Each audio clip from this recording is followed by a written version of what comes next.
Pangmahasa ang kasanayan ng kapulisan pagdating sa law enforcement operation, nakiisa ang mga miyembro ng Pangasinan Police Provincial Office sa isinagawang aerial reconnaissance mission sa pangunguna ng 702nd Infantry Brigade sa Pangasinan. Yan ang balitang hatid ni Police Staff Sergeant Jandel Supremo. Sa layuning mas mapahusay ang seguridad at situational awareness sa Hilagang Luzon, nakipahagi ang Pangasinan Police Provincial Office sa isang aerial reconnaissance mission na isinagawa noong Nobyembre 4, 2025 sa pangunguna ng 702nd Infantry Brigade ng Philippine Army.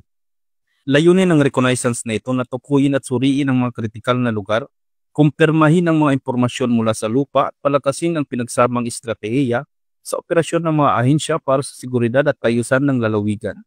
Pinangunahan ng operasyon nila Brigadier General Ronald Bautista, Commander ng 702nd Brigade, Director Behelio Sison ng DILG Pangasinan, Colonel Charles Castillo, Deputy Brigade Commander, Police Colonel Arbel Melcorio, Officer in charge ng Pangasinan PPO, at Lieutenant Colonel Bini Singka, Commanding Officer ng 71st Infantry Battalion.